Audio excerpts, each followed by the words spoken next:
반갑습니다. 오늘 여러분과 함께 나눌 말씀은 요한계시록 6장 7절에서 8절 두 구절을 살펴보겠습니다. 우리 두 구절밖에 안 되니까요. 우리 합독해서 한 번에 읽으면 좋겠습니다. 읽겠습니다. 시작. 넷째 인을 떼실 때에 내가 넷째 생물의 음성을 들으니 말하되 오라 하기로 내가 봄에 청황색 말이 나오는데 그 탄자의 이름은 사망이니 음부가 그 뒤를 따르더라. 그들이 땅 4분의 1의 권세를 얻어 검과 흉령과 사망과 땅의 짐승들로서 죽이더라. 아멘. 여호와의 절기로는 우리 지난주 수요일이 6월절이었고 바로 이어서 7일간 무교절 기간입니다. 다음 주 목요일까지가 무교절이에요. 교회력으로는 부활주의를 지나면서 이 교회력과 여호와의 절기가 이렇게 맞물려진 그런 특별한 기간을 우리가 지금 보내고 있습니다. 잠시 계시록 말씀을 나누기 전에 오늘 부활주일이기도 하고 또 무교절 기간이기 때문에 좀 중요한 메시지를 잠깐 전하고 가려고 합니다. 6월절에 이어서 7일 동안 무교절이 이어지는데 무교절 기간이 되면 이스라엘 백성들에게 어떤 일을 하라고 하나님께서 명령하셨습니다. 어떤 일을 명령하셨냐면 너희들의 집안에서 누룩이 발견되지 않게 해야 된다.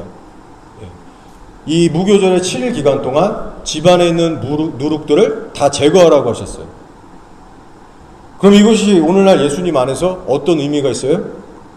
너희들의 삶을 돌아보고 허용하고 있는 죄들에 대해서 회개하고 정리해야 된다. 자, 누룩은 죄와 부패를 상징합니다. 너희들의 삶을 돌아보고 너희들의 자신과 집안의 죄들을 깨끗이 회개하고 청산하라는 거예요. 그래서 우리가 한 가지 기억해야 될 사실은 6월절이나 무교절이나 어떤 부활절 같은 이런 절기들이 왔을 때 어떤 특별한 행사나 이벤트에 우리가 신경을 쓰기보다는 거룩함에 신경을 써야 된다는 겁니다. 하나님 우리에게 특별한 어떤 이벤트를 원하는 분이 아니고 누룩을 제거해라. 신부의 정결한 단장을 이뤄라. 그거 하나 정말 바라고 계십니다. 앞서 오는 6월절 어린 양 예수의 보혈로 씻겼다면 너네 이제 딴 거 하지 말고 누룩, 죄를 버리고 살라는 거예요. 그리고 7일 동안 그것을 하라는 것은 단순히 일주일 동안의 의미가 아니라 평생, 완전소라고는 7의 의미자 아시잖아요. 너희들의 평생 남은 기간은 그렇게 죄와 싸우며 거룩한 성전으로 유지돼야 된다. 그런 메시지가 있습니다. 그래서 제가 아무리 생각해봐도 사람들이 만든, 교회에서 만든 이 교회력 부활절보다 여호와의 절기, 영원한 여호와의 절기에 담긴 뜻이 훨씬 더 깊고 리치하더라고요. 자, 세상에서는 지금 할러데이입니다. 휴가 가는 분위기고 놀고 먹고 마시고 있어요. 마트에 가보니까 버니 초콜릿 팔더라고요. 그 달콤한 토끼 모양의 그 우상, 그 모양을 딴 초콜릿들을 팔고 있습니다. 그렇게 세상 사람들은 이 기간에 결코 회개하지 않습니다. 자신의 죄를 돌아본다거나 고쳐서 더 나은 사람이 되려고 한다거나 전혀 그런 사람 찾기가 어려워요. 하지만 우리 교회들은 반드시 달라야 한다는 겁니다. 부활절이 됐다고 해서 어떤 부활에 대해서 막 그림을 그려가면서 애써서 추상적으로 묵상할 게 아니고 내 삶에 허용하고 있는 죄들부터 처리하는 것이 가장 중요하고 하나님 보시기에 아름다운 일입니다. 하나님께서 기억하시는 절기 기간이 될 수 있는 거예요. 그것이 유일한 겁니다. 자, 우리가 이 기간을 또한 지나면서 한 가지 또 우리가 강구해야 될 것이 있다면 상한 심령을 좀 구했으면 좋겠습니다. 죄를 지었을 때 내가 얼마나 이것에 대해서 애통해하고 있는지, 우리 안에 눈물이 말라가고 있지는 않은지를 좀 확인하면서 그 마음을 구했으면 좋겠습니다. 우리가 예수를 믿지만 삶이 바뀌지 않는 결정적인 이유가 바로 여기 있어요. 사람들이 예수 믿는다고 하면서 왜 자꾸 죄에 빠져 사나요? 왜 세상 사람들과 다르지 않죠? 죄를 져도 고통스럽지 않기 때문입니다. 죄에 대한 애통함이 없으면 삶 역시 바뀌지 않습니다. 죄를 우리가 졌을 때 성도로서 내가 이 죄로 인해서 성령을 근심시키고 있구나. 성령이 괴로워하는 게 느껴지고 나도 막 그래서 괴로워서 잠을 못 자겠고 이렇게 괴롭고 힘든 만큼 죄와 싸우기 시작하고 저항하기 시작하면서 성령이 이끌려서 성화라는 것이 이루어지는 겁니다. 어쩌면 저와 여러분에게 지금 가장 필요한 것은, 그리고 가장 부족한 것은 어떤 성경 지식이 아니고 애통함일 수 있습니다. 유튜브를 매주 보시죠? 저도 많이 봅니다. 엄청난 양의 성경 지식과 마지막 때에 대한 정보들, 정말 하루가 멀다 하게 정신없이 빠른 속도로 흡수하고 있어요. 근데 들은 만큼 아는 만큼 죄를 졌을 때 우리의 마음이 깨지냐는 거죠. 우리가 그런 어떤 지식적인 차원에서 또 눈으로 보고 자극받는 이런 것은 우리가 항상 노출되어 있지만, 정말 하나님 앞에서 가슴치고 회개하고 눈물을 떨어뜨린 적이 얼마나 되는지, 혹시 우리 안에 그런 모습들이 점점 자라고 있지는 않은지를 이 기간에 한번 돌아볼 필요가 있습니다. 자, 이제 지난주에 이어서 계시록의 말씀을 계속 나누려고 합니다. 제가 부활주의라고 해서 부활에 관해서만 얘기할까 했다가 아니다, 이거 계속 해도 된다, 그런 마음을 받고 또 시대가 시대인지라 다 어차피 연결되고 진리는 진리이기 때문에 상관없는 그런 생각이 듭니다. 자, 오늘은 네 번째인 청황색 말에 관한 말씀입니다. 말씀에 들어가기 앞서서 네 번째인이 띄어지는 시점에 대해서 잠시 짚고 넘어가겠습니다. 이 네 번째인이 띄어지는 시점에 대해서 두 가지의 견해로 나눌 수 있습니다. 말도 안 되는 것들 다 제끼고 좁게 이제 딱 간추렸을 때 두 가지의 견해로 나눌 수 있습니다. 첫 번째는 뭐냐면요, 7년의 환란기 중에서 전 3년 반의 마지막 부분에 해당하는 시점이다. 그러니까 후 3년 반 대환란 가기 직전에 일어나는 일들이다, 이렇게 보는 견해가 있고요. 그리고 두 번째 견해는 뭐냐면 후 3년 반의 시작점에 일어나는 시점이다, 그런 견해가 있습니다. 그러니까 전 3년 반의 끝지점이 아니라 후 3년 반 시작점이다. 사실 시간의 갭은 짧습니다. 몇 년, 몇 달, 요런 느낌인데, 그래도 그렇게 나뉜다는 걸 여러분이 숙지를 하시면 좋을 것 같고요. 저는 개인적으로 어떻게 생각하냐면 첫 번째 견해가 좀 더 성경적이고 타당하지 않나 라고 생각합니다. 전 3년 반의 끝자락에 갔을 때 넷째인이 띄어지는 게 아닌가, 저는 그렇게 생각하는데 나름 이유가 있습니다. 전에도 여러 번 말씀드렸지만 네 마리의 말들, 이 인이 뗄 때 나오는 네 마리의 말들은요, 한 목적을 갖고 한 팀으로서 일한다고 했습니다. 어떤 목적을 가지고 일한다고 했어요? 적그리스도가 세상의 권력을 잡고 이 세상을 다스리고 출현하기까지, 그 존재가 출현하기까지의 그 길을 예비하는 역할을 한다고 했습니다. 그러니까 한마디로 적그리스도의 길을 예비하는 자들이에요. 그래서 이 말들이 하는 일의 성격으로 볼 때 이들의 활동 시기 역시 하나의 시간대로 묶어서 보는 게 맞다고 하는 겁니다. 예를 들어서 흰 말, 붉은 말, 검은 말은 저 앞에 놔두고 청황색 네 번째 말만 뚝 띄어갖고 후 4년 반 쪽에 놓고, 이렇게 보는 것이 성경적 전체적인 것으로 봤을 때 좀 부자연스러운 면이 있다는 거예요. 자, 그래서 네 마리의 말들이 활동을 이제 순차적으로 마치 바톤, 무슨 이렇게 릴레이 계주를 하듯이 하나하나씩 순차적으로 팀으로서 일 딱 끝내면 이제 본격적인 후 3년 반의 시대가 펼쳐지는 게 아닐까, 그렇게 해석하는 것이 훨씬 더 여러모로 자연스럽습니다. 자, 근데 제 견해가 틀릴 수도 있어요. 저도 사람이기 때문에 나중에 또 뭐가 바뀔 수도 있고. 근데 어쨌든 지금 이 상황에, 지금 이 순간에는 제가 그렇게 생각을 하는데, 틀려도 괜찮습니다. 이단이 되는 것도 아니고, 여러분의 신앙생활에 어떤 적용점이 틀어지는 것도 아니고, 그래서 상관없다는 것을 여러분이 아시면 되고요. 자, 다만 주목하셔야 될 게 뭐냐면, 바로 네 번째 인부터는 정말 이것이 대환란이든 그 전의 단계 환란이든 상관없이 많은 사람들이 죽어나가는, 정말 전 세계가 지금보다 훨씬 더 고통의 시간에 들어가는 그런 환란의 시기가 된다는 거예요. 자, 그래서 시점을 일단 그렇게만 얘기하고 이제 네 번째 인에 대해서 이제 본격적으로 나누길 원하는데, 여러분도 이미 아시는 부분이 뭐냐면, 네 번째 인이 열리는 시점부터는 첫 번째부터 세 번째 인이 끼어졌을 때 일어났던 재앙보다 훨씬 더 많은 사람들이 죽는다는 겁니다. 두 번째 붉은 말이 일어날 때도 물론 전쟁들로 인해서 많은 사람들이 죽었어요. 그리고 셋째 인에 끼어졌을 때 지진이 일어나고 경제 침체가 오면서 많은 사람들이 또 죽을 수도 있겠죠. 굶어서 죽기도 하고 뭐 여러 가지로 죽을 수 있죠. 자, 근데 스케일에 비교했을 때, 그러니까 사망하는 인구수를 따져볼 때는 네 번째 인이 압도적으로 많다는 겁니다. 제가 한번 말씀을 읽어볼게요. 내가 봄에 청황색 말이 나오는데 그 탄자의 이름은 사망이니 음부가 그 뒤를 따르더라. 그들이 땅 4분의 1의 권세를 얻어 검과 흉년과 사망과 땅의 짐승들로서 죽이더라. 이 말씀을 보시면 청황색 말을 탄 사람의 이름이 뭐냐? 사람은 아니죠. 영적 존재인데 이 청황색 말을 탄 존재, 탄 그 자의 이름이 뭐냐? 이름이 사망입니다. 사망. 이름도 정말 깨름칙하고 무섭죠. 이름을 사망으로 지을 정도로 네 번째 인이 띄어지기 시작하면 수많은 사람들이 사망하게 된다는 겁니다.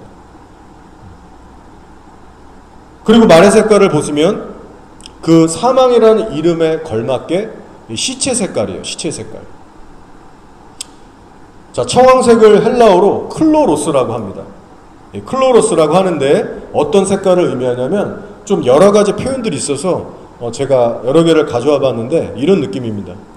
누르스름하고 파리한 녹색 빛깔, 그리고 창백한 잿빛, 혹은 푸르스름한 색, 혹은 회색빛이 감도는 갈색, 이런 색들을 의미하는 단어입니다. 대충 어떤 색일지 그림이 좀 그리시죠? 뭔가 좀 푸르딩딩하고 멍든 것처럼, 푸르딩딩하기도 하고 녹색빛도 뭐 이렇게 은은하게 풍기고 마치 썩은 이끼 같은, 그리고 어떤 회색빛, 그리고 약간 진한 갈색, 이런 기운도 있고, 이런 것들이 막 섞여 있는, 그래서 많은 학자들이 얘기하기를 시체 색깔에 가까운 색이다 라고 많이들 얘기를 합니다. 분명한 거는 깨름칙하고 음산하고 기분 나쁜 그런 색깔인 거죠. 그리고 이 말이 움직이기 시작하면 그 뒤를 곧장 따라가는 것이 있는데, 성경을 보니까 음부가 그 뒤를 따르더라. 음부가 그 뒤를 따라갑니다. 음부는 하데스라는 헬라어예요. 하데스, 많이 들어보셨을 거예요. 하데스. 이 하데스는 죽은 사람들이 가는 장소를 의미하기도 하고, 아니면 단순히 죽은 자들이 가는 장소, 뭐 이렇게도 보기도 하고, 지옥을 의미하기도 하고, 아니면 일반적인 무덤을 의미하기도 합니다. 그냥 일반적인 무덤. 결국 음부가 사망의 뒤를 따른다는 표현도 뭐냐면 많은 이들이 죽게 될 것이다, 그것을 강조하는 표현입니다. 자, 그러면 어떤 재앙으로 인해서 세계 수많은 인구들이 죽게 되는 것인가? 사망하는 이유에 대해서 얘기하는데, 말씀을 보니까 이렇게 얘기하죠. 그들이 땅 4분의 1의 권세를 얻어 검과 흉년과 사망과 땅의 짐승들로서 죽이더라. 자, 먼저 그들이 땅 4분의 1의 권세를 얻는다는 거예요. 자, 그럼 여기서 말하는 그들은 누구예요? 착한 사람들이 아닙니다. 앞서 나왔던 흰 말, 붉은 말, 검은 말을 복수로 총집합해서 말하는 표현이기도 하고요, 궁극적으로는 적그리스도의 세력을 의미하는 겁니다. 성경이 분명히 예언하는 것은 전 세계의 4분의 1을 컨트롤하는 권세가 네 번째 인이 띄어지는 시점에서 적그리스도 세력에게 넘어가게 된다고 말씀하는 겁니다. 정말 생각만 해도 끔찍한 날인데요, 이 날이 분명히 온다는 거예요. 그리고 권세를 얻게 됐을 때 네 가지의 수단을 사용해서 전 세계 수많은 사람들을 죽일 거라고 예언합니다. 어떤 사람들은 인구의 4분의 1을 죽인다라고 해석하는데, 말씀을 보면 4분의 1은 권세를 의미하지 굳이 구체적으로 이게 4분의 1의 인구를 죽일 것이다, 그렇게 뭐 해석할 수도 있겠지만 저는 뭐 그거는 확신이 없더라고요. 근데 어찌됐든 간에 수많은 사람들이 죽게 되는 상황이 될 겁니다. 그래서 인구 감축을 위해서 이들이 사용하는 네 가지 수단이 뭐냐면 검과 흉년과 사망과 땅의 짐승들로서 죽이더라. 이렇게 말씀하고 있어요. 상당히 구체적으로 성경이 가르쳐주고 있습니다. 자, 근데 여러분 이 네 가지 수단들을 보시면 성경 어딘가에서 많이 보신 듯 하지 않습니까? 뭔가 이렇게 익숙하고 낯설지가 않고. 자, 이제 한번 PPT를 보시면 이 에스겔서 14장 21절 말씀인데요. 자, 한번 제가 읽을 테니까 한번 눈으로 따라오세요. 주 여호와께서 이같이 이르시되 내가 나의 네 가지 중한 벌 곧 칼과 기근과 사나운 짐승과 전염병을 예루살렘에 함께 내려 사람과 짐승을 그 중에서 끊으리니 그 해가 더욱 심하지 아니하겠느냐. 자, 에스겔서 말씀입니다. 구약시대 말씀이에요. 이스라엘 백성들이 너무 완악하고 말 안 들을 때 하나님께서 손봐 주실 때 이 네 가지의 도구들을 사용하셨습니다. 성경을 보신 분은 아시겠지만 항상 이 네 가지 중에 뭐 한두 개를 선택하시거나 뭐 이 네 가지를 다 하시거나 하나님의 어떤 회초리로 사용되는 그런 재앙들인 겁니다. 칼은 여러분 아시는 대로 이방을 통해서 뭐 아람이나 아수르 이런 이방을 통해서 이스라엘을 죽이시는 전쟁을 의미하고, 기근은 경제적인 어려움, 사나운 짐승은 구약시대 컨텍스트로 보면 땅이 황폐해지고 경제가 어려워지면 산에 있는 들짐승, 뭐 들에 있는 들짐승들이 와서 괴롭히고 먹고 해치는 이런 것들을 의미하고요. 그리고 전염병은 문자 그대로 전염병이 창궐해서 많은 이들이 사망하는 그 얘기를 하고 있는 겁니다. 자, 하나님께서 자신의 백성들을 징계하실 때 이 네 가지를 사용하시는데 오늘 우리가 살핀 계시록의 이 넷째인을 보시면 동일하게 이 네 가지들이 나오고 있는 겁니다. 근데 다른 점이 하나 있어요. 계시록과 에스겔의 다른 점이 하나 있다면 에스겔 시대에서는 하나님께서 직접 자기 백성을 치셨어요. 이것들을 통해서.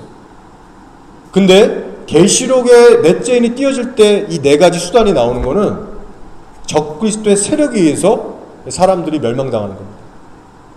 넓게 보면 하나님의 주권으로 허락하셨기 때문에 일어나는 일이지만 그 악의 도구로, 그 재앙의 도구로 쓰임받는 그 매개체는 하나님이나 뭐 백성들, 교회가 아니라 적그리스도라는 겁니다. 자, 그래서 PPT를 한번 보시면 에스겔서 위에 방금 읽어드린 것, 그리고 밑에 넷째인의 말씀을 제가 해놨는데 이렇게 딱 맞아떨어지는 거예요. 칼, 검, 기근, 흉년, 사나운 짐승, 땅의 짐승. 표현만 약간 다르지 똑같은 겁니다. 그리고 전염병이 사망으로 이렇게 연결이 되는 거예요. 밑에 보면 아예 저기 단어 의미가 다른데 전염병이 사망 맞나? 이렇게 퀘스천 마크를 제가 붙여놨습니다. 자, 설명을 드리려고 합니다. 전염병이 사망인가? 같은 걸 의미하는 구절들인가? 자, NASB라는 영어 성경이 있어요. 이 NASB는 제가 설교랑 이런 거 성경 공부할 때 자주 참고하는 성경입니다. 킹 제임스랑 요거를. 왜냐면 언어에 정말 가깝게 번역한 게 NASB예요. 자, 다음 거 보면은, 자, 그래서 이 오늘 우리가 살필 넷째인이 띄어졌을 때 네 가지 이런 재앙을 얘기하는 그 구조를 NASB의 영어 버전으로 보시면 정확히 저기 빨간 글씨로 제가 해놨죠. 사망, death가 아니라 pestilence로 나왔습니다. pestilence. 여러분 영어 잘하시니까 의미가 아시죠? 뭐냐면 악성 전염병 혹은 역병. 그러니까 전염병이에요. 저 뜻이. 저렇게 해석을 해놨습니다. 원어에 가까운 NASB는. 자, 그리고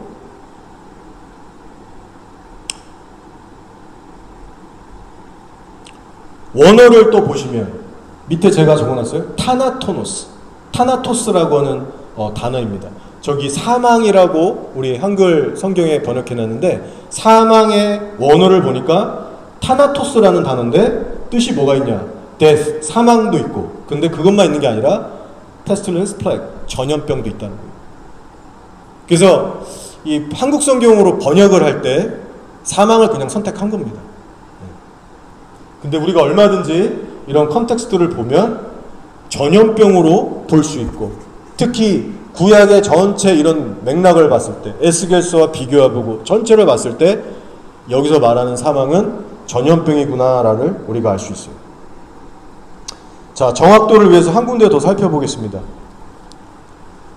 이 누가복음 21장인데요. 마태복음 24장이 이 예수님께서 제자들에게 마지막 때 무슨 일이 벌어질지를 이제 쭉 구체적으로 설명한 감람산 예언하고 동일한 장입니다. 근데 살짝씩만 표현이 달라요.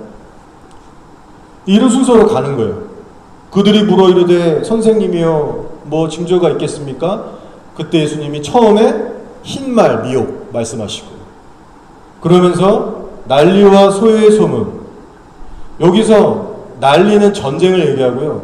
소요의 소문할 때 소요가 혁명, revolution, 혹은 뭐 disturbance, 뭐 어떤 소동들, 이런 거를 의미합니다. 저는 그렇게 생각하는 게, 지금 좌파 우파 간에 막 이념 싸움 있고 막 민족들 간에 어떤 그런 내부 분열과 충돌들이 있잖아요. 이 레볼루션, 혁명 기간이라고 봅니다. 저는 지금 요 시대들이 이제 계속 이제 가는 거예요. 이런 일이 있을 때 두려워 말라, 끝이 아니라. 그렇게 가다가 민족이 민족을, 나라가 나라를 대적해요. 이게 그 위에 난리 나온 그 컨텍스트입니다. 두 번째 붉은 말이고요. 그 다음에 붉은 말 다음에 나오는 게 곳곳에 큰 지진과 기근. 요 지진과 기근이 세 번째인이 뛸 때 일어나는 거예요. 근데 제가 지난주에는 왜 지진은 얘기 안 하고 기근만 얘기했냐면, 요한계시록 셋째인에 강조하는 거는 손에 저울을 갖고 경제에 집중하고 있습니다. 지진이 아니라. 그래서 제가 계시록을 다룰 때는 경제 침체만 다룬 거예요. 근데 이 지진과 기근이라는 표현이 마태복음하고 이 누가복음에는 순서만 앞뒤로 바뀌어서 나옵니다. 누가복음에서는 큰 지진, 기근, 마태복음에서는 기근과 지진, 이런 식으로 순서만 바뀌어서 나와요. 여러분이 참고하시면 좋은 게, 세 번째 인이 터질 때 경제 위기만 온 게 아니라 큰 지진들이 일어나요. 그래서 우리 지금 불의고리 존이지 않습니까? 여기도 안전하지 않을 거야. 불의고리들이 지금도 막 격변하고 있는데 앞으로 되면은 큰 지진들이 일어날 겁니다. 총체적인 어려움이 오겠죠. 경제 위기와 함께. 자, 그리고 세 번째 인이 지난 다음에 드디어 청황생말 네 번째 인을 말씀하시는 부분이 전염병인 겁니다. 정확히 이 순서대로 가는 거예요. 전염병이 있겠고, 또 무선일과 하늘로부터 큰 징조들이 있으리라. 저거는 나팔재앙 때서 말하는 막 운석들 떨어지고 난리가 나는 그 무서운 일들을 얘기하는 겁니다. 네 번째 인은 딱 저 전염병까지.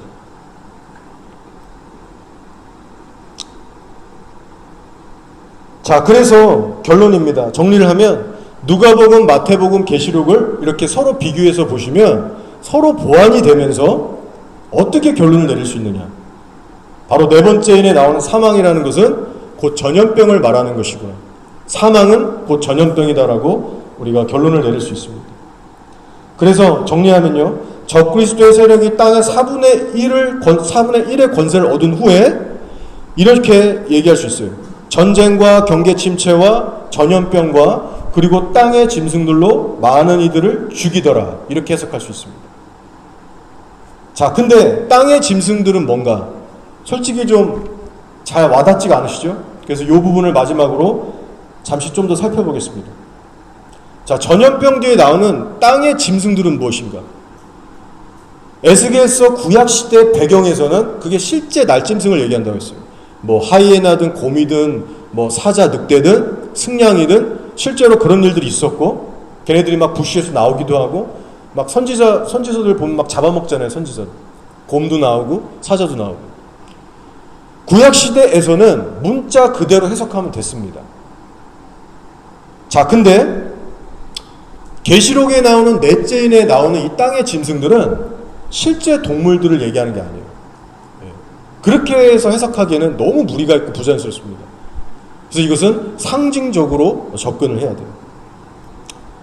자, 짐승으로 번역해놓은 헬라 원어를 보면 테리온이라는 단어입니다. 테리온. 뜻에는 괴물, 비스트, 그러니까 동물, 짐승 얘기하는 거예요. 비스트, 와일드 애니멀, 그러니까 이런 어떤 들짐승들. 그러니까 문자적으로 짐승을 얘기하는 거예요. 동물들. 자, 근데 신약 성경에 와서, 구약 말고 신약 성경으로 넘어왔을 때 이 짐승이라는 단어가 사용될 때는요, 실제 동물에게도 쓰이지만 훨씬 더 많은 경우에 악인들, 적그리스도, 어떤 그런 악인들의 세력을 지칭할 때 쓰이고 있습니다. 자, PPT를 한번 보세요. 디도서 1장 12절입니다. 그레데인 중에 어떤 선지자가 말하되 그레데인들은 항상 거짓말쟁이며 악한 짐승이며 배만 위하는 게으른 뱅이라 하니. 자, 여기 나오는 짐승이 테리온이에요. 넷째 나오는 그 테리온, 다 이 테리온입니다. 여러분, 이 짐승을 진짜 문자 그대로 동물로 해석할 수 있어요? 딱 봐도 사람이잖아요. 육신을 따르는 사람들, 어떤 성령을 멸시하고 방종하는 사람들, 이런 사람들을 가르쳐서 악한 짐승이라고도 얘기하고 있는 겁니다.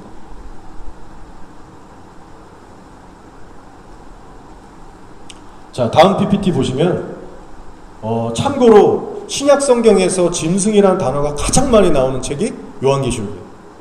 무려 제 생각에 한 18번 나왔던 것 같아요. 가장 압도적으로 많이 나옵니다. 자, 여기서 말하는 짐승이 사람인지 동물인지 한번 보세요. 맨 위에 거, 그들이 그 증언을 마칠 때 무적행으로부터 올라오는 짐승이 그들과 더불어 전쟁을 일으켜 그들을 이기고 그들을 죽일 터인지. 자, 무적행에서는 사람이 올라올 수 없습니다. 이 마귀가, 아볼론이 올라오는 거예요, 사탄이. 하지만 걔가 사람 몸에 들어가서 그 사람의 군대를 통해서 전쟁을 일으키고 사람들을 죽이는 겁니다. 즉, 여기서 말하는 짐승은 적그리스도를 얘기하는 거예요, 사람. 자, 두 번째 13장 1절, 내가 보니 바다에서 한 짐승이 나오는데 뿔이 열이요 머리가 7이라. 마찬가지입니다. 뿔, 열, 머리 7, 연합된 적그리스도의 세력 국가들입니다. 연합체들. 사람을 얘기한다는 거예요, 짐승이. 마지막 13장 4절 5절, 용이 짐승에게 권세를 주므로 용에게 경배하며 짐승에게 경배하며.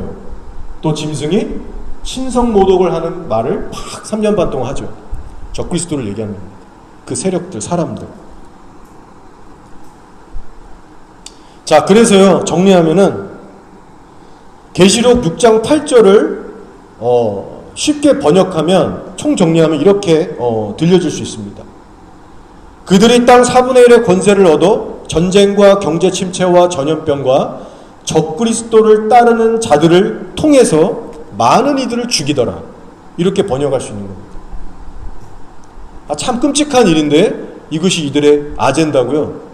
조만간 우리 앞에 계속해서 벌어질 일들입니다. 이 적그리스도의 아젠다라는 거예요. 자, 그래서 네 번째 인이 띄어지게 되면 한 가지의 재앙만 일어나는 게 아닙니다. 앞서 있었던 전쟁들, 미혹은 말할 것도 없고요. 계속되는 미혹 가운데 앞서 나왔던 붉은 말의 전쟁들, 그 다음에 경제 침체, 이것이 다 함께 오는 겁니다. 그래서 이 네 마리의 말들이 다 함께 활동하고 날뛰는 시기가 되면서 이전보다 훨씬 더 많은 인구들이 죽게 되는 거예요. 자, 솔직히 은혜가 되는 내용 아닙니다. 저도 이번에 계속해서 이것도 설교 준비하면서 참 그렇더라고요. 이게 자꾸 묵상이 되고 현실이 눈앞에 보이니까 참. 근데 하나님께 참 감사한 거는 그만큼 제가 정신이 차려지고 일단 영적으로 명료해진다고 할까요? 이 세상을 바라보는 저의 어떤 시선과 이런 깨달음이 성경적으로 딱 이게 잡히니까 미디어를 봐도 속지 않고 흔들리지 않고 그냥 성경 보고 세상 바라보면서 그게 이제 딱 정말 믿어지고 정리가 되니까 영적인 깨우남이 있더라고요. 그리고 물론 절박해지면서 내가 진짜 하나님만 바라보고 살아야 되겠다. 아이들한테도 그렇고 아내한테도 그렇고 밥 먹을 때도 맨날 이런 얘기하고, 그래서 우리 항상 그렇게 준비하자. 그런 심각함이 더 생기는 것 같습니다. 여러분도 준비하셔야 돼요. 산 넘어 산이라는 거 여러분 이 계시록을 보시면서 쉴 틈이 없다는 거를 여러분 정말 마음에 와닿게 느끼셔야 됩니다. 하나 넘었더니 더 큰 게 오는 거예요. 우리 앞에 다가오는 시대가 정말 장난이 아니구나를 지금 우리 교회들이 주님 안에서 좀 느낄 수 있어야 됩니다. 자, 우리 넷째 인에는 전염병이 나오고 있지 않습니까? 자, 그래서 예전에 일어났던 코로나에 대해서 좀 얘기를 할 수밖에 없는 것 같습니다. 자, 여러분은 코로나가 자연적으로 생긴 전염병이라고 생각하십니까? 이제 오니까 좀 확실해졌잖아요. 예전에는 좀 긴가민가 했는데 지금은 이제 헷갈리시면 안 됩니다. 여러분. 누군가의 계획에 의해서 만들어진 거예요. 자, PPT를 한번 보시면 이게 뭔지 아세요, 여러분? 영어로밖에 자료가 없는데 바로 미국 법무부가 공개한 앱스타인 파일 자료들입니다. 지금 계속해서 이게 이제 지네 나라 이제 모국어 영어니까 외국에는 계속해서 이거 연구하면서 업데이트가 되는데 제가 이번에 한국 뭐 유튜브니 뭐 네이버 구글 다 찾아봤거든요. 없어요. 이렇게 영어 원문을 가져와 갖고 진짜 읽고 이렇게 설명해주는 유튜버가 없더라고요. 그냥 이렇게 뭉뚱그려서 대충 얘기하지. 그래서 제가 아내한테도 얘기했습니다. 한국에서 미디어는 한국 것만 보면 제대로 알 수가 없다. 지금 세상 돌아가는 거. 여러분도 영어가 되시면 진짜 들어가서 다 찾아보시기 바랍니다. 어떤 일이 벌어지고 있는지 지금 세상에. 자, 이게 뿌해가지고 요 앞에 거 다음 거 보면 이렇게 쭉 확대한 거예요. 자, 이 sent from my iPhone 이게 뭐냐면 그 앱스타인이 사용했던 무슨 이메일부터 핸드폰 전부 모을 수 있는 거 사진 다 모은 것 중에 하나인데 from 누가 보냈는지는 가려버렸어요. 이걸 왜 가렸는지 저는 이해가 안 갑니다. 그럼 왜 공개를 했는지. 트럼프가 이런 거 다 지금 해줘야 되는데 장난하는 것도 아니고 이게 너무 답답하더라고요. 누가 보냈는지 몰라요. 근데 받은 사람은 앱스타인이에요. 보이시잖아요. to 제프리 앱스타인. 자, 이 이메일이 언제 왔냐? 2015년 3월 20일 날의 내용입니다. 뭐라고 써있냐면 앱스타인한테 온 거예요. 야, 내가 첨부 파일 했는데 무슨 아젠다 첨부 파일이냐? 앞으로 다가오는 팬데믹을 준비하려고 우리 미팅을 가져야 되는데 너 이 자료 먼저 읽고 와. 한마디로 그런 거예요. 팬데믹에 대한 아젠다 드래프트를 내가 파일로 첨부했으니 그거 보고 네 의견 좀 얘기해봐. 이거에 대해서 디스커스 하자. 그리고 이거 중요한 겁니다. WHO와 ICRC는 뭐냐면 세계 적십자예요. 세계 적십자예요. WHO 여러분 아는 세계보건기구. 이 두 메이저 보건기구들을 어떻게 공식적으로 인벌브 시킬지, 이 팬데믹 아젠다에 같이 할지를 우리 디스커스 해야 된다. 여러분 이거 이 한 문장만 봐도 코로나 팬데믹이 전혀 이들하고 무관하다고 볼 수 없고 이건 분명히 걔네가 한 그런 거라는 것을 감으로 이미 알 수가 있죠. 어느 정도.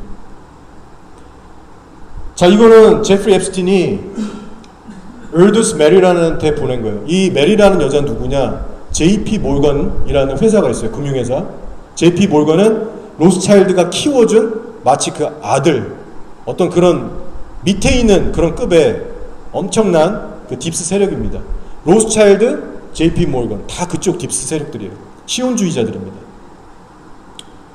자, 이 제프리가 스탈리라는 메리한테 보냈는데 이 메리가 JP 몰건에서 거의 뭐 2 트릴리언, 그러니까 막 엄청난 많은 그 재산을 굴리는 CEO예요.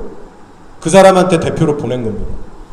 파란색 다 읽을 수 없으니까 파란색 보면 뭐냐면 보시면 We should be ready with offshore arm. offshore arm 뭐냐면 해외의 어떤 해외 단체, 해외에 어떤 유치할 수 있는 해외 어떤 동업자들을 구해야 된다.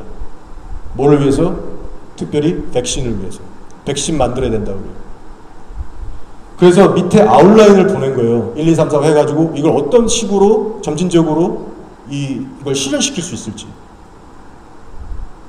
자, 다음 거 보시면 역시 같은 그 사람에게 준 건데 이 뭐 빌 게이츠 나오죠? 빌도 나오고. 이게 뭐냐면 다 내용들이 펀드가 필요하다. 우리의 스폰서가 더 필요하다. 다 그 이 백신 개발하기 위해서 돈 필요하다. 투자자들 모으는 얘기입니다. 빌 걱정하는 얘기하고. 자, 이게 그리고 연도수를 보시면 2011년도의 얘기예요. 2011년도. 자, 제 스탈리에게 보낸 거예요. 쟤도 다 이거 지금 그 펀딩 찾는 겁니다. 투자자들. 그래서 파란색 블랙 포인트 보면은 지금 Tension is making money from a charitable organization. 그러니까 이게 뭐냐면 이 보면 도너 어드바이스 펀드라고 했고 이 자금을 막대하게 막 운영하기 위해서 어떤 자선 단체의 어떤 타이틀로 뭐 요런 어떤 빠져나가고 뭐 할 수 있는 이런 루트들을 법적으로 무슨 뭐 다 전 세계적으로 이 라우트를 만든 거예요. 수년간의 이 작업을 한 겁니다, 여러분. 이거는 이제 제프리의 핸드폰 문자 주고받은 내용인데 여기 보면 다 투자자들 내용이에요. 골드만삭스 망했지만은 걔네 사용해갖고 이런 식으로 표면적으로 어떻게 해야 된다, 페이크 이런 것까지 다 나오고요. 이거는 이제 제가 이제 뉴스 유튜브에서 보다가 유럽에도 이 뉴스 나오고 전 세계 지금 여러분 영어 할 줄 아시면은 전부 다 대놓고 뉴스에서 얘기합니다. 이거 빌 게이츠랑 앱스틴이 세링업한 거 아니냐, 팬데믹 다 나와 있지 않느냐. 그래서 제가 어느 괜찮은 이 방송에서 제가 캡처해온 건데요. 이게 앱스틴하고 게이츠가 그리고 WHO랑 다 가담해서 걔네 아젠다의 표입니다. 이게 앱스타인 파일에 나온 증거를 갖고 만든 거예요. 2011년도에 이 모든 구상을 했고 투자자들 찾으면서 2014, 16 그러면서 2020 빵 터진 거예요. 그럼 이들이 왜 이런 거를 구제했냐? 두 가지 목적이. 첫 번째, 돈 벌려고. 나옵니다. 앱스틴한테 한 0.03%가 간다는 그 얘기를 제가 봤어요. 이 백신 만들어서 사람들 맞히게 하고 돈 막대하게 벌어들이고. 두 번째, 인구 감축이, 사람들 죽이려고. 뭐 이들이 원하는 만큼 뭐 죽진 않았지만 최근에도 뭐 곰팡이 발견에 뭐 더 심한 이물질도 많이 발견되는데 미디어에 안 나온다고 합니다. 뭐 곰팡이, 미세먼지 이 정도 수준이 아니고 더 이상한 것들이 있대요. 어쨌든 많은 사람들이 마비되고 죽고 몸 약해지고, 저도 진짜 맞은 걸 후회합니다. 심장이 막 뻐근하고 아팠었어요, 제가. 근데 이 코로나를 맞은 사람들 증상이 정말 심경근생인가요? 그게 올 수 있다고 하더라고요. 심한 경우는 죽을 수도 있고.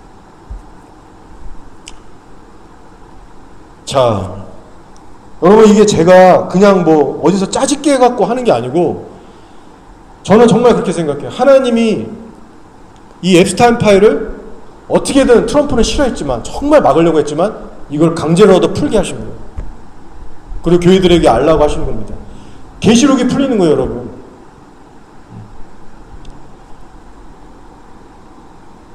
앱스타인 파일 보면요, 가난한 자들 어떻게 많이 죽일 수 있지? 좋은 방법이 없을까, 빌? 그렇게 묻는 장면들도 있습니다.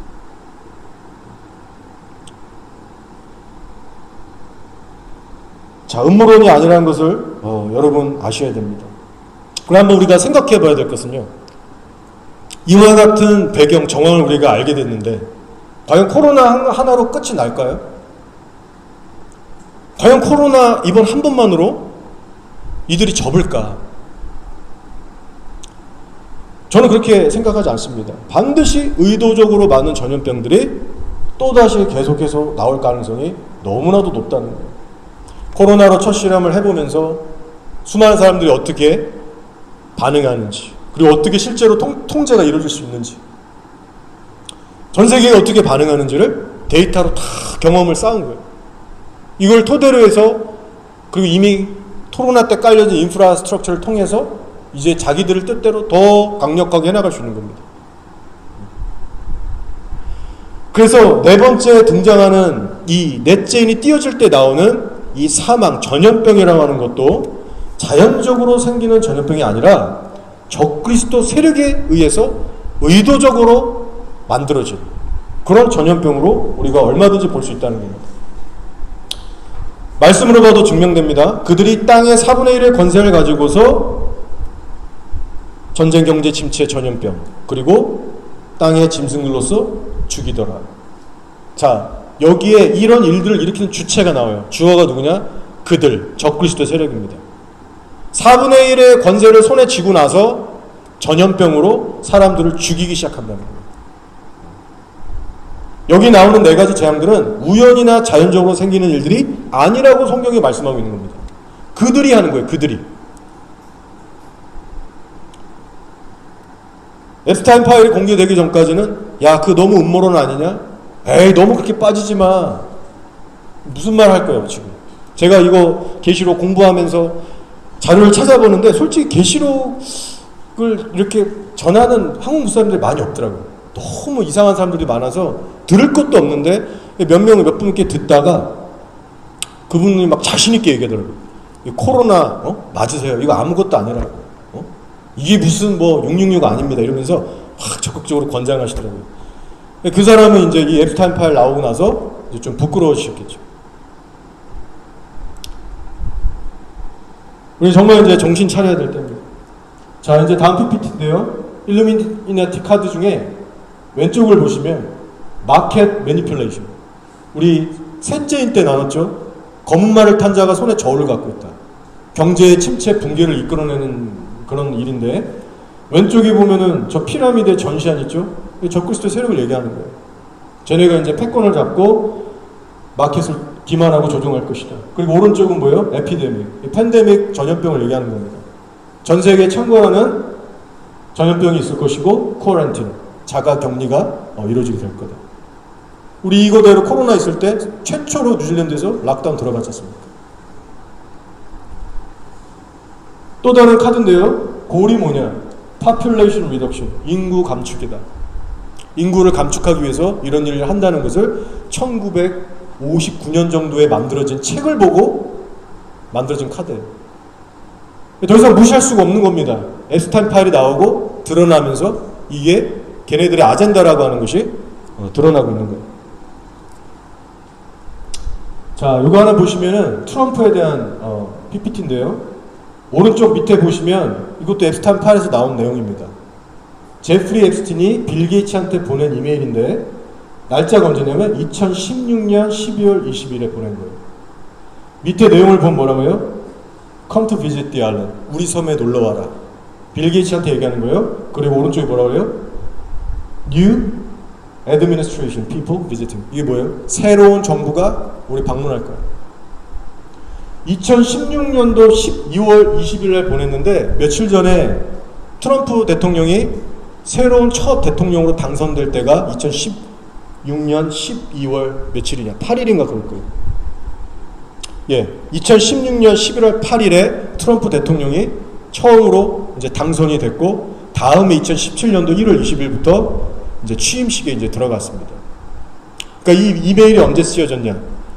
트통이 당선되고 8일 정도 지난 후에 빌 게이츠한테 보낸 거예요. 우리가 부인할 수 없는 사실이 뭐냐? 최소한 2016년도 디셈버 12월까지는 트럼프 대통령 쪽 사람들하고 앱스타인 쪽하고 친분과 교류가 있었다는 거예요. 뭐 얼마나 갔는지 그건 모르겠습니다. 최근에 와서 법무부가 앱스타인 자료를 확 공개했는데 트럼프가 앱스타인하고 있는 16인가 18장 사진이 공개됐어요. 처음에. 근데 그날 얼마 시간 안 가서 싹 다 지웠습니다. 그래서 사람들이 왜 지우냐, 너무한 거 아니냐, 미국 시민들 막 정의감에 있으니까 막 불평불만들이 터져나오고 있어요. 이거 은폐시도 아니냐. 자, 제가 무슨 뭐 트럼프를 개인적으로 미워하지 않습니다. 저도 뭐 트럼프 통해서 하신 일도 분명히 알고 있고 지지하는 면도 있고, 하지만 객관적으로 볼 필요가 있다는 거예요. 주시해서 볼 필요가 있다는 거예요.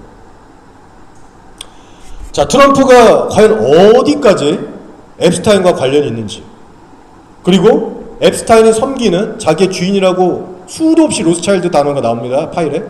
자기가 섬기는 시온주의자 그 로스차일드가 트럼프랑 어떤 관계를 맺고 있는지, 그리고 트럼프란 사람이 이스라엘의 막대한 그 금융 자산가들에게 어떤 협박과 위협을 받고 휘둘리고 있는지, 정확히는 하나님만 아시는데요. 제가 진짜 바라는 건 100% 이거 까만색 다 지우고 100% 이 파일을 공개하는 겁니다. 그러면 많은 영역들이 베일에 감춰졌던 것들이 우리가 정말 분명하게 알 수 있을 거예요. 지금 불법의 활동들이 어느 선까지 왔는지, 어디까지 진전이 됐고, 이들의 아젠다가 도대체 뭔지, 정말 많은 것들이 다 공개될 겁니다. 근데 현실적으로 그렇게 하겠어요? 이 압력 때문에 트럼프도 못합니다. 이스라엘로부터 압력을 받고 있다. 이스라엘이 정말 두려운 존재다. 찰리 커크도 그 말했고요. 트럼프도 그렇습니다. 자, 최근에 텍사스 달라스에서 CPEC이 열렸어요. 원래는 다른 주에서 열리는데 이때는 텍사스에서 열렸다고 합니다. 제가 자주 이렇게 좀 챙겨보는 분 중에 하나가 이 원영석 기자라는 분이에요. 우리나라 빌더 코리아 집회했을 때도 이분 같이 참여했었고, 정말 보수의 크리스찬의 어떤 신앙적인 거는 좀 그렇게 깊지 않은 것 같아요. 막 최한 목사님 이렇게 소개하고 하는 거 보면 신앙적으로는 이렇게 막 깊진 않습니다. 그런데 어쨌든 객관적으로 이제 정치나 여러 가지 그런 것들을 이제 잘 이렇게 보시는 분이에요. 그래서 저도 필요할 때마다 이제 참고를 해서 보는데, 이 원영석 기자분이 CPAC에 초청을 받아서 첫날 가서 강연을 했대요. 강연을 하고 이제 그 후에 이제 수일간 이제 취재를 정말 정신없이 하면서 이제 그 인사들하고 이제 인터뷰도 하고 그런 시간을 보냈다고 합니다. 트럼프는 이번에 못 왔대요. 원래 CPAC이 트럼프가 이 정치 데뷔한 무대이기 때문에 항상 열릴 때마다 왔었는데 이번에 이란 전쟁 때문에 참석을 못했다고 그렇게 하더라고요. 이분이 하시는 말이, 현장에 가보니까, CPAC 현장에 가보니까 거기 있는 지지자들 뭐 대부분이 다 트럼프를 이제 좋아하고 트럼프의 다 지지자들이라고 합니다. 그러니까 갔겠죠, CPAC에도. 자, 근데 이번 CPAC에서 특별히 이 화두가 됐던 주제가 뭐였냐면 이란 전쟁이었는데, 이란 전쟁에 대해서 두 진영으로 갈리더랍니다. 이란 전쟁 반대편, 이란 전쟁 찬성하는 편. 찬성하는 편도 많지만 반대편도 있다는 거예요. 그리고 더 그 뿌리를 들어가 보면 문제는 결국 뭐냐? 친이스라엘이냐 반이스라엘이냐. 이분이 보고 와서 얘기하는 거예요. CPAC 가운데 결국은 이스라엘과 반이스라엘로 두 진영으로 나뉘더라. 이분은 뭐 친분도 있고 깊숙이 들어가서 다 아는 분이니까 항상 그 얘기를 해왔었어요. 이스라엘로 인해 갈려지고 있다. 트럼프가 너무 이스라엘에게 휘둘리는 거 아니냐. 앱스타인 파일 공개 안 하는 것도 여기 누가 있어요? 시온주의자, 이스라엘 건국의 아버지라고 불리는 로스차일드가 있죠. 제가 이번에 뭐 너무나 많아서 다 못했는데요. 찰리 코크도 나중에 제가 기회가 되면 나눌게요. 찰리 코크가 문자 뭐 다 자료가 있어요. 나 이러다가 이스라엘에게 정말 죽을 수도 있다. 나 암살당할 수 있다. US 터닝포인트 하는 시작 전부터 그 압박에 시달려서 두려워하는 것들, 자료들이 얼마든지 있습니다. 그리고 이스라엘에 대해서 반대하는 것들 이렇게 그 행보로 가다가 이제 이런 일이 벌어졌고, 그 젊은이 앤소니인가 걔가 이제 잡혔는데 걔가 사용했다라고 하는 총알하고 커크 목에 박힌 총알을 비교해봤는데 이건 말이 안 된다는 거예요. 전문이 100이면 100 다. 그 아이가 갖고 있었던, 청년이 갖고 있었던 총으로 쐈으면 이게 다 찢어지고 날아가고 형체가 없어야 된답니다. 근데 찰리 거 그렇게 쓰러지지 않았잖아요.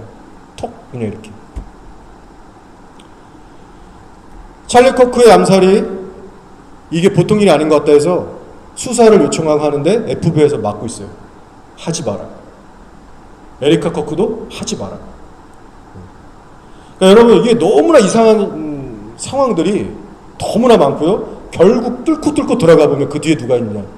바로 딥스의 이 시온주의자, 로스차일드 같은, JP 모건 같은 이런 막강한 자산가들이 있는 겁니다.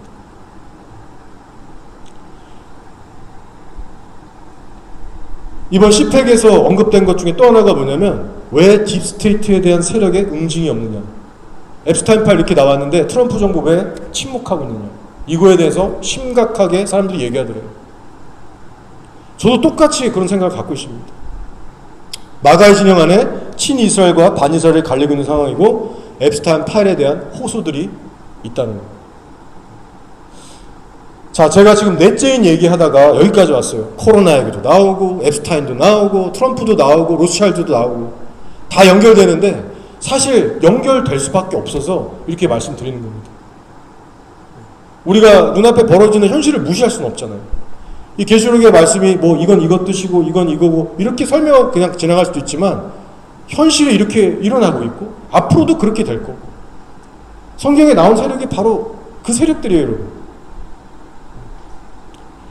앞으로 시간이 좀 더 흐르면요, 여러 가지 사건들 더 터지면 자연스럽게 더 알게 될 날이 올 거라고 저는 생각합니다. 좀 더 풀어지는 날들이 올 거예요. 넷째인이 띄어질 때 지구상에서 4분의 1을 권력을 갖고 이런 일들을 행하는 자들이 과연 누구일 것인가. 지금 현실에서 권력을 잡고 있는 자들을 중심으로 여러분 한번 생각해 보시기 바랍니다. 머지않은 시기에 일어날 일인데 과연 현실적으로 봤을 때 어떤 세력이 이런 일들을 하게 될 가능성이 높은가. 자, 이제 말씀을 정리하면서 마치겠습니다. 데살로니가 후서 2장 6절에서 7절을 읽어드릴 테니까 한번 들어보시기 바랍니다. 사도 바울이 교회들에게 얘기합니다. 너희는 지금 그로 하여금 그의 때에 나타나게 하려 하여 막는 것이 있는 것을 아나니 불법의 비밀이 이미 활동하였으나 지금은 그것을 막는 자가 있어 그 중에서 옮겨질 때까지 하리라. 어떤 말씀인지 아시죠? 하나님의 때가 되면 적그리스도가 출현할 것이고 7년의 언약을 맺는 날이 온다는 거예요. 그런데 그 날이 하나님이 정하신 그때에 이루어지기 위해서 불법의 활동을 나름 컨트롤하신다는 얘기입니다. 불법의 활동을 아예 못하게 스탑시킨다는 얘기가 아니고 활동을 하게 내버려 두되 막고 컨트롤하신다는 얘기예요. 그 증거로 우리가 보잖아요. 테러 일어나고 뭐 이런 전쟁들 일어나고 그 세력들이 막 자기를 드러내고 있지 않습니까?